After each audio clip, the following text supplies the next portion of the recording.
Jain, sir. And Jain. It's indeed a great honor and privilege to have you on our platform, sir. Today, the overall theme of the conclave is Bharat 2047, Atmanirbhar and War. So the idea is to seek Atmanirbharta, sir. And from the Air Force's perspective, what is Vision 2047 as far as the Indian Air Force is concerned, sir? So we draw our vision for 2047 from the national vision, to be in that Amrit Kal where we are self-reliant, we are Atmanirbhar, and we are a power to reckon with. We, like it was said in the previous talk also, we control events to some extent and not, we react to events. So we would like to be, we'd like to evolve into a multi-domain capable Air Force, which is capable of protecting the national interests, and also it is, it is one of the choices of military action that the government has in case there is a requirement. That is what we'd like to be, and of course that means that we need to remain potent, we need to remain, and we need to progress continuously towards being self-reliant. So what approach does the Indian Air Force take towards capacity and capability development, and what key principles guide its vision for future capability development, sir? So, when we talk about capability, I can divide it into three parts. First, of course, being the equipment, the platforms that we have, the weapons that we have, the systems that we operate.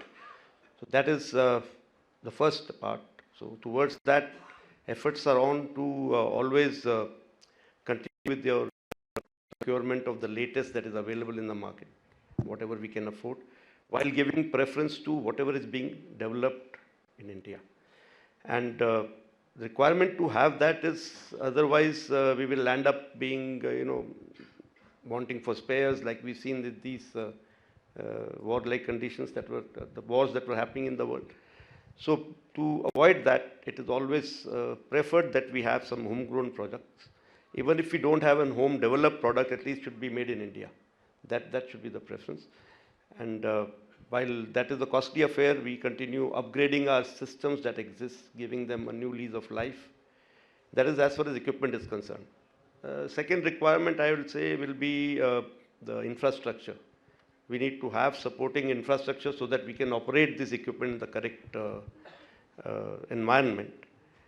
And third will be the human resource, the people behind, the man behind the machine, the men and women behind the machine.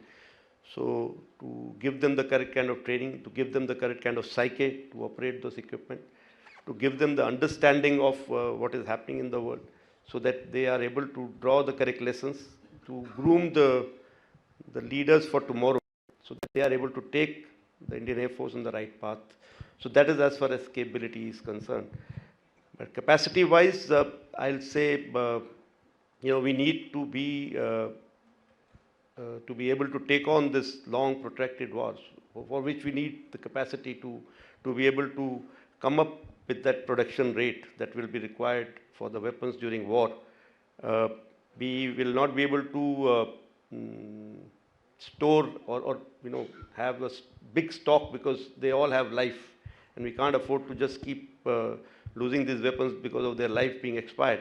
So we'll have to have a happy mix of what we store and what we have the confidence that our industry will come up and produce those weapons in terms of capacity. And capacity, we within the Air Force have the capacity to continue with that protracted war. That is what is required.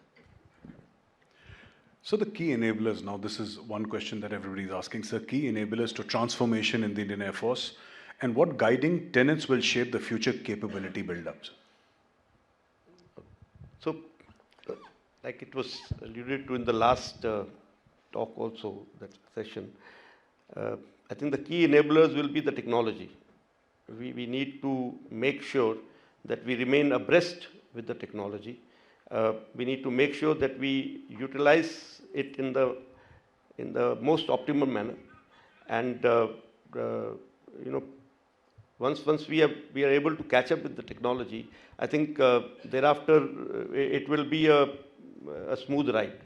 So at the moment we are lagging in technology. So we need to maybe get into a mission mode to make sure that we are able to get our act together and produce or develop systems at a faster pace so that we catch up with the world. So that will be the requirement to move forward in this direction. I've actually lost track of what you asked last part of it. Sir, guiding tenets that will shape its future capability build-up, sir. Yeah, so like I said, we need to be thinking about our future. We can't be fighting a war of yesterday. We have to fight a war for future, so we need to be doing a little bit of introspection as far as how we've handled our previous engagements, and also thinking of what is lying in the future and be prepared to address that. So we need to be doing a little bit of forecasting, what is the requirements, and that should be followed towards what we'll need in the future. Sir, now sir, in terms of capital acquisition, sir, so we're talking about so many platforms. Capital acquisition is central to all of this, sir. What is the primary focus of the Indian Air Force in terms of capital acquisition, and how does it support the vision of Atmanirbhar Bharat? So, as I said, our first priority is anything that is homegrown. I'm very convinced in my mind that even if a homegrown system gives me a slightly lesser performance in terms of up to even if it is 90% or 85% of what I get in the world market, we will go for homegrown system, because that is the only way we can get over with this, always looking outward to get our systems in. So that is how we are going to move on. But at the same time, a homegrown system cannot just happen overnight. It will take time and it needs to be supported. So for that, Indian Air Force is fully committed to any R&D project. Of course, we have been a very integral part of all the developments that have taken place, whether it is in the aircraft domain or in systems domain or in the guided weapons domain. Indian Air Force has been, the members from Indian Air Force have been a part of that team. We have been fully supportive of this. And while we are doing this, at the same time, we may have to look at some systems which are available, but they can be made in India. That will give us a boost. That way the new technology comes into India at a quick pace. And also it gives us sort of a wider base to look at when it comes to productionizing our homegrown systems. So that is what we should be looking at. Sir, the theme of our conclave is Bharat 2047, Atmanirbhar in War. Sir, I wanted to ask, in the Indian Air Force's vision of 2047, sir, where is Atmanirbharta? You've also, in the previous questions, you have certainly mentioned that, even if you get 85-90% of the performance that you get in foreign platforms, the Indian Air Force is going to back domestic platforms to the best of the capability, including R&D. But where does Atmanirbharta figure in this, sir, in your 2047 vision? So I feel this question is not just for the Indian Air Force. It is for the whole nation to answer. Where are we headed in 2047? I can take a vow today that I will not buy anything from outside, but or I will wait for anything that is developed in India. But that may not be possible in case it doesn't come up at that pace. Like I told you, at the moment we all are aware that we are very badly off in terms of numbers, and the numbers which have been promised are also coming a little slow. So there will be requirement to go, to go look for something which can quickly fill up these voids. But I personally feel if we all get our act together, we all take a vow that henceforth at least there will be no more slippages in our timelines. Henceforth at least there will be, whatever technology we can do on our own, we grab that technology, whatever technology we require to maybe collaborate with the world, we do that. But somehow we need to accelerate this pace.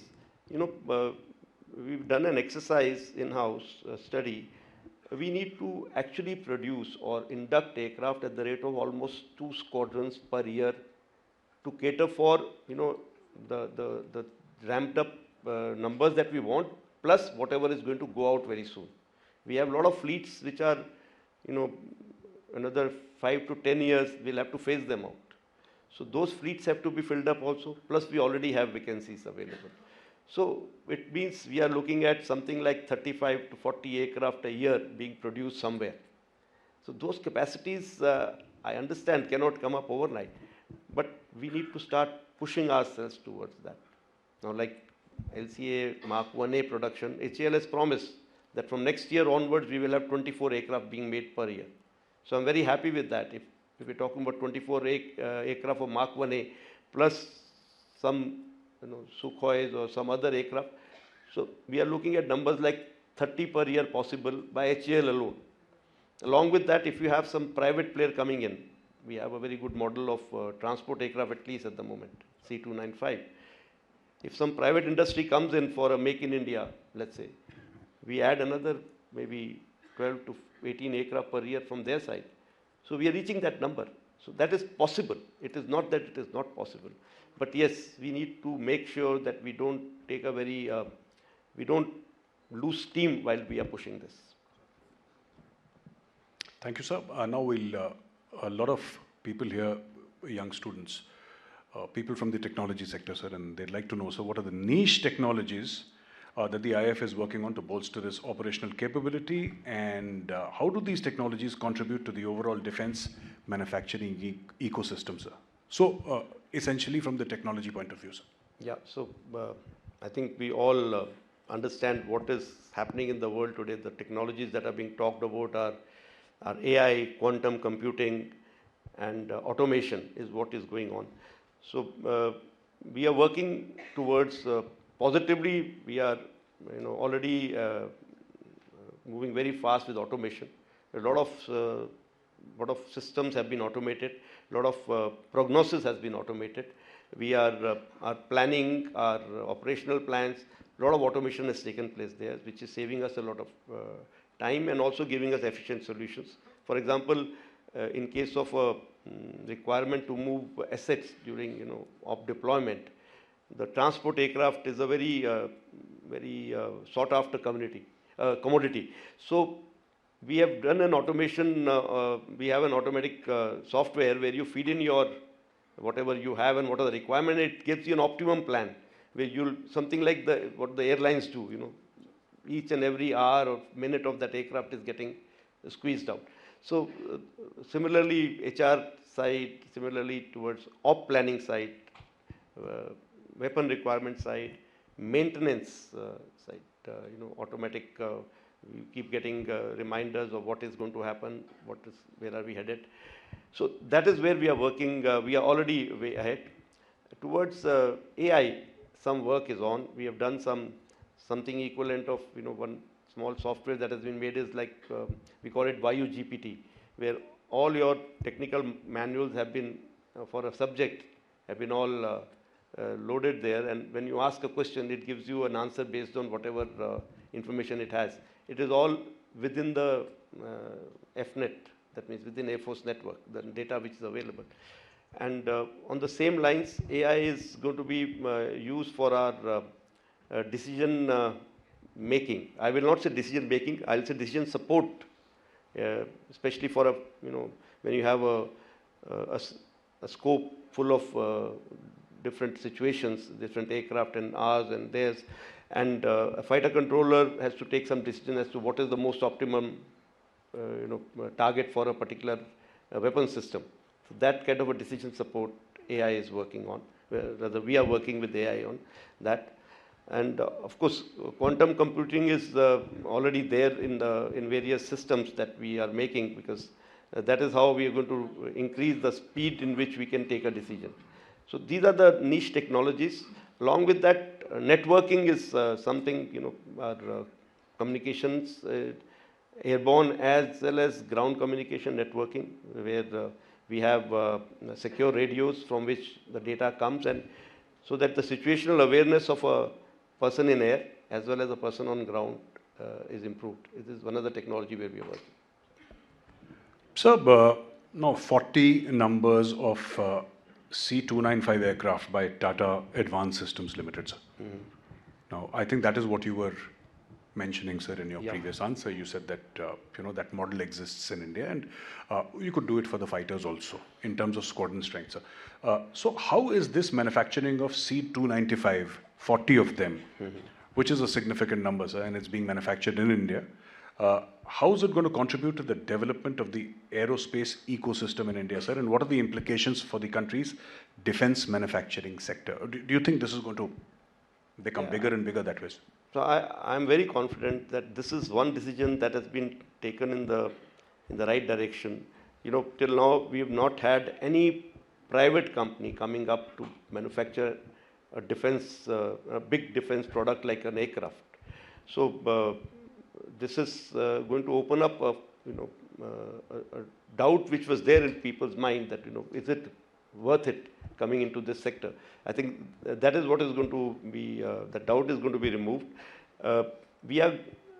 This Tassel is going to produce 40th aircraft, I think 17th aircraft, which is the first of the 40 aircrafts, which is expected sometime in next year. I think September 26 is the time. So that is the date when I feel that is the time when the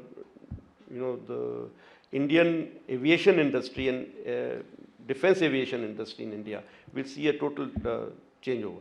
So we are pushing, on the same lines, even in our multi-role fighter aircraft case.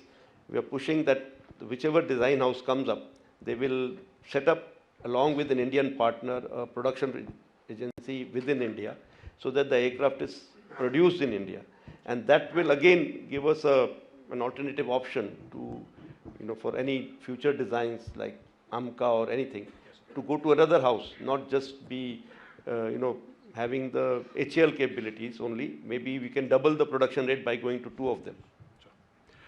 So we often hear about the Indian Air Force's contribution in terms of nation building. So we see all these big transport aircraft going all over the world to save lives, distribute medicines. There are flying hospitals. There is so much more. I'd like you to dwell on this a little bit further, sir. The Indian Air Force's contribution in nation building, very important. So you already mentioned some of the activities, but I'd like to say slightly differently. The fact that we are giving secure skies to the country, it itself is helping us in nation building. People can devote time towards their commercial activities. People can devote time in building up some society. It's because there is a secure, our borders are secure, our skies are secure. So the defense forces themselves, by providing that security, are actually helping in nation building. But yes, when those, we have potential available, which is, when there's no war on, we have the potential available to contribute towards the civil society in terms of what you said. Our aircraft take part in various human aid and disaster relief operations. We have been extricating Indian community from Indian diaspora from various war zones. And COVID-19, you said, so that was supply of oxygen or oxygen generating equipment. A lot of work was done by our transport aircraft. Even now, when there is a sudden requirement for the country to put some for paramilitary or police force from one side to the other side, our aircraft are called for general elections, for the election commission. We've done some, I think, close to 1,600 sorties by helicopters during that period. So all this is helping in nation building, while the same equipment is available for us for war fighting, while the same role and task, to some extent, some part of that is being practiced by the aircrew. So it is like, our training is also going on, and meanwhile, the sortie is not just for as a practice sortie for war, but also an actual work is being done.